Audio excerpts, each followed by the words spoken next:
It's super interesting you said that because, yes, I do think, like, especially Christianity and Islam, I've read the Bible and I've read the Quran, and they're so much closer than people realize. People think that, especially traditional American Christians, as you just named, if you were to get the average Christian from Georgia in the countryside, he will see Islam as this far off Arabic religion. Yeah. It's for Middle Eastern people.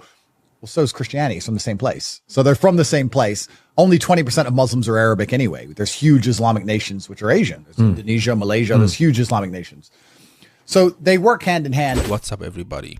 I said something similar to this before, and some people objected to this concept. They said that I'm kind of watering down the religion of Islam by saying that it's similar to Christianity in order to make it more appealing to Christians, to not antagonize or alienate them, and that I should rather tell them the whole truth, whether they like it or not. Let me tell you a quick story. I grew up in a Muslim country that has a visible Christian minority. What I learned about Christianity was that it has an incorrect view of God, namely the Trinity. But they were socially conservative and they were normal people. We lived together in peace. Then I traveled the world. I saw people who worship actual Satan, people who worship rats and cows. I knew that almost a quarter of Americans are unaffiliated, meaning that they are atheists or agnostics, people who believe in nothing at all at best, or believe that we are chemical filth flying in an unbound space at worst. There are people who tell you that there is no such thing as men or women, and the second your son picks up a Barbie doll, you should grab a surgical scalpel and start working on his genitals. And funny enough, the only group standing against many forms of evil in the West is Christians. Now, if you are a Muslim watching this, let me recite a verse from the Quran to you. God says in the Quran, "You will surely find the most intense of the people in animosity towards the believers to be the Jews and those who associate others with Allah. And you will find the nearest of them in affection to the believers, those who say, 'We are Christians.' That is because among them are priests and monks, and because they are not arrogant." God says that they are the nearest in affection to the believers, meaning Muslims. That's not what I say. This is not my opinion or my wishful thinking. This is literally the words of Allah. Now, if you are a Christian watching this, let me ask you something. Or better yet, I'll let Andrew ask you something. I often say this to people. I say, would you rather your son come home and say he's transgender or say he's a Muslim?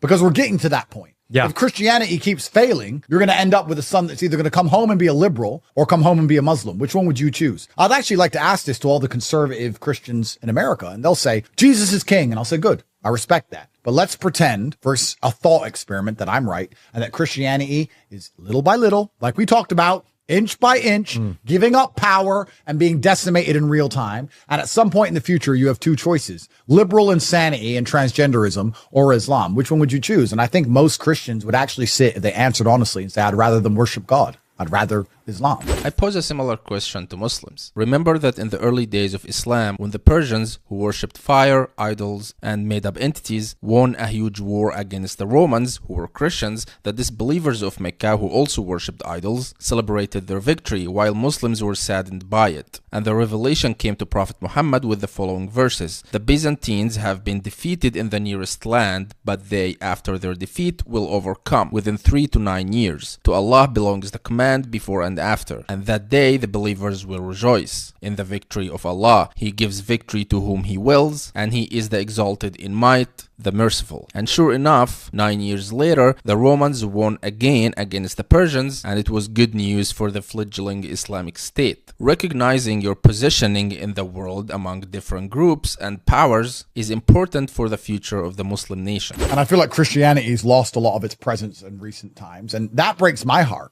I'm a Muslim now, but that breaks my heart because people of the book are people of the book, and we need more God, not less God. People of the book are closer to Muslims than atheists, agnostics, or Satan worshippers. I think that's pretty uncontroversial to say. And it's a shame, really, that Christianity's reached a point where it's mocked so openly and so publicly in Christian nations. That breaks my heart. Let me tell you a fact. If you travel to a Muslim country and just stood in the street and started yelling something like "F Jesus" or something like that, you will not get out of this situation unscathed. I promise you that. That's why I said it before, and I'll say it again. Jesus is way more respected in Islam than he is in Christianity. When I see these gay preachers and the Pope talking about same-sex marriage and how important transgenderism, that breaks my heart. And I'm not even Christian. I just think it's so sad that it's happening. How many Muslim imams in the West are publicly defending the LGBT agenda? Almost none, right? That's why Islam is the last line of defense against degeneracy and perversion. It brings me no joy to say it, but every other religion has succumbed and been cowed into submission. If you want to learn about the only religion that hasn't, please go to chatanddecide.com and have all of your questions about Islam answered. Don't forget to like and subscribe.